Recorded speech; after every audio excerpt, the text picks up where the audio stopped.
Okay, so I guess I can do a short crypto vlog.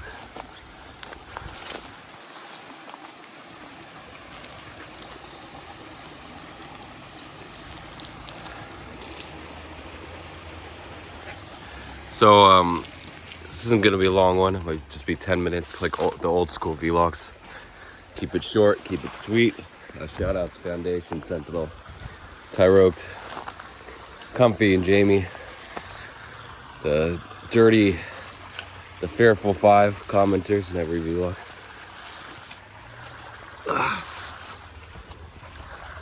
So, looks like Bitcoin dipped a little at 28.8. A retest from the FOMC, FUD dump from Powell, and then more FUD. So we talked about ARB yesterday. ARB topped at like 156. Oaks, man, Oaks went to 51 cents. I think it was like 20 cents when Binance listed it. They're about 700 sats, 686. And it flew all the way to 1600 sats or so. Crazy, over 2x pumping Satoshis and 2.5x in USD. It's just the market was hungry for a Binance BTC only. The remaining ones again are AST, Pivx, Oaks, and Wabi. Wabi got delisted, and Tail. Wabi, also known as Tail. Why'd they rename it Tail? Why? Like, very rarely, dude, in the old days of crypto, like 2017, maybe 18, they used to have the symbol and the token name, and a few times they weren't even alike. Another weird one, Elf and Alf, I think the English spelling, or the UK spelling, the British spelling. It was AELF, while the token was ELF, ELF. The official name was ALF. It's weird, because the AE in British is A, so it's ALF for the official name, but ELF for the symbol. So it's weird how they did it. And you would think they would go with ALF for the token if the name was ALF, but I don't know what the hell happened with ELF. Now I'm not sure if ELF got delisted. ELF was one of the early bit thumb pumps of 2018, the spring echo bubble from the 2017 bull. Anyway, so yeah, Oaks, the market was just hungry. And remember the last time one of these listed, it was like 6 months, October. Then QLC was the big one, except they changed the tokenomics and the supply increased from like 20 million to 50 million. It ended up hitting like 418 sats or 422 sats at peak. Now it's like 239 sats. QLC, Keppel, they're gonna do a token swap. Sorry, not a token swap. They already did a token swap, but they're gonna do a rebrand, rename to a symbol change, whatever it's called, to KPL. So from QLC to KPL, that should cause a pump, and that'll, since it doesn't have a BUSD or USDT pair, it should add a USDT pair. They haven't added any BUSD pair since the February 13th FUD, I think. So they should add that KPL USDT pair, which should send it, because people are gonna. But the problem is the market cap's already 50 million compared to 10 million, as Comfy told me in the DM 6 hours before the mega pump.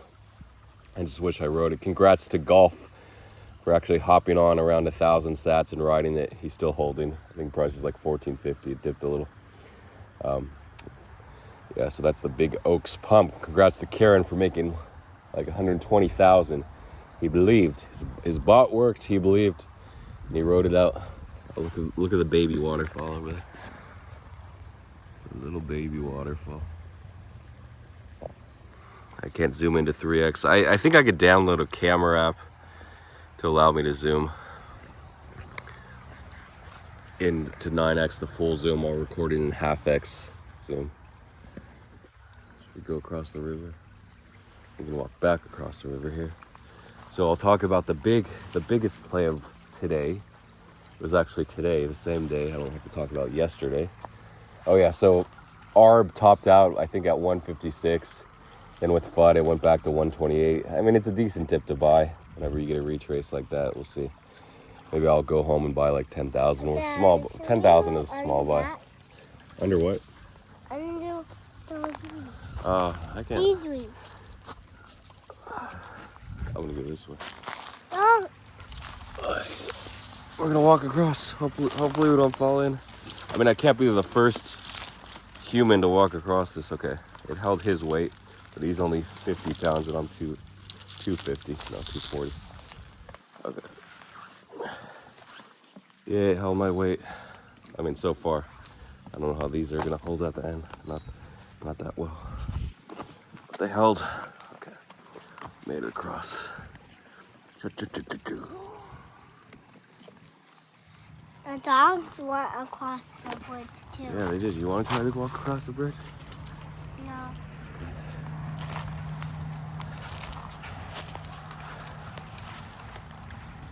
So, the biggest play of today, we're getting to it,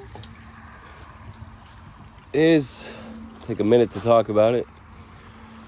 Hold my breath. I don't know what happened with Binance. Either one of their administrators, chief programmer, the backup guy. So they run like 2 or 3 backups of their whole systems in case one crashes. Probably 3 in case 2 crash. They got a 3rd one. So it has all the trading records, the assets, the identifiers, the balances. I don't know. Oh yeah, there's. I don't know exactly how it works, but when one system fails, they have 2 backups ready to go. I don't know. See, the branch broke. This was the old branch that we used to crawl across, but there's a big crack in the middle, and it broke. So we can't cross there anymore. Yeah, we're gonna have to go up here and then around and back down and around to get to the playground.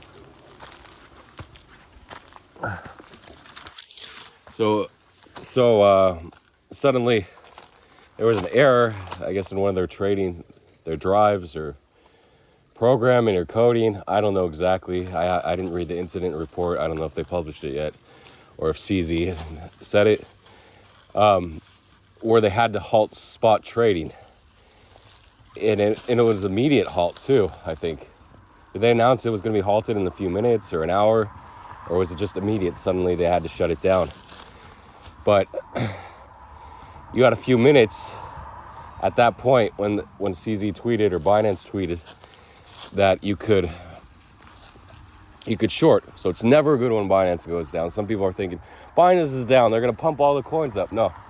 The immediate reaction to Binance suddenly, for unknown reasons, you think, oh, was Binance hacked? Is there a security flaw? What the hell is going on? So they had to halt trading for an emergency. Emergencies are never good, so you don't usually long. And what's the opposite of longing? Short. So this is one of the few times news trades where it's super obvious that you should short, where I say go 50x. I just never go 100x because you could wick out. But 50x on a news trade when your direction is right is very rare, unless the SPX stocks are gigapumping. Bitcoin shouldn't pump on FUD.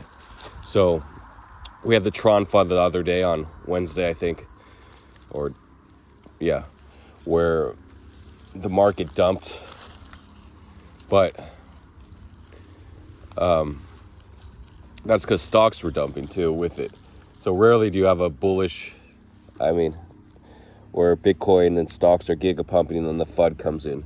So a lot of times it's just chopping sideways, then in comes the FUD, or we're already dumping. Like the week before, well, actually that would be 2 weeks before now, when we had the Silicon Valley Bank FUD, when stocks were dumping, Bitcoin was dumping. And then they loaded the New York Attorney General's office suing Kraken for offering services like Ethereum and other securities, blah, blah, blah. So that was the FUD there. So we had FUD as market is dumping. That's a great time to short too, or if we're going sideways like we were around 28K, I think it was 28 or 28.1K when Binance halted trading. So you short 50x. It was a 2% move. The bottom was like 27.45. So about 2%, maybe as high as 2.5%. I'm not sure. So you short $1 million. That's like, if you have 20,000 in your margin account, that's a good amount to have. Some people have 10, some people have 5, some people only have $1,000 in their margin account. So you short 50x, you ride a couple percent. Odds are you aren't going to close the bottom, and you make a crazy amount. You almost double your margin balance. So if you had 20,000, you shorted 50x for 2%. That's a double. You're up to 40,000. You doubled your news trading balance, or your TA gambling, quote unquote, balance. So that's a great play. That's my news trade of the week. I know we had a lot of good ones, like Tron was a good one, or Bitcoin dumped a couple percent on that. But that was stocks mainly dumping Bitcoin. But Tron, if you were there at the computer in that moment to short Tron, the second wave, when it dumped, it was already down 6%, and then dumped another 7%. Yeah, you could have got in on that, but missing the first wave, it was a little riskier reshorting, but you could have. Odds are the news spreads a bit slowly. So just the halting trading, people aren't news traders. They're a little more slower thinkers, because news traders are quick. It doesn't mean they're dumber. It just means news traders are trained to react to the news instantaneously within a second or two. So, or if you're hooked trades within half a second. So, yeah, it took a few minutes for people to actually process, and they're like, "Holy shit, I'm selling Bitcoin. Let's get the hell out of Bitcoin until this issue is resolved, because it could be much worse than it seems." But within like an hour and a half, I'm not sure exactly, we were back up, because I was looking at the ARB chart. I'm like, why are these straight lines there? That means trading was down, right? This morning, before I read the news of the FUD, because I was sleeping, unfortunately, in the US. 90% chance you were sleeping through the news, because a lot of times news traders wake up late. Very few news traders wake up early, unless it's like FOMC or CPI that they gotta set their alarms for. But for random news, their odds are they're gonna be sleeping in, especially after a crazy day like ARB, unless you trained your body to be up for that news period. So anyway, that was an amazing short.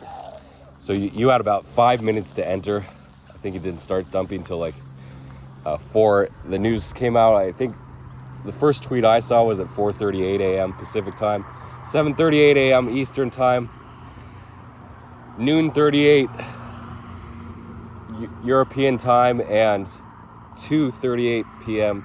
I said I wasn't going to do Turkey anymore. If you don't want me to do Turkish times, then I'll stop. 2:38 p.m. Turkish time. So you had 5 minutes to react. I don't think it dumped till like 42. So crazy. And that's the craziest crew. It's the biggest trade of the week. If people are on and you didn't short, there's some people just have a hard time shorting FUD. Like, it's easy to see a coin, oh, big news for this coin, let me buy, let me long, blah, blah, blah. But when it's bad news, like an event, so a company is being sued, obviously you got to short that. But trading going down, it's a little rarer event. I think it only happens like once a year. The biggest FUD was 2018 when Binance was being targeted or hacked for their API keys, API leaks. So I think in that case, we fell from like 6,800 to 6,300, and Bitcoin was a lot lower in the previous run. Every bull run brings Bitcoin 2 or 3x or 5x or 6x, a multiple higher.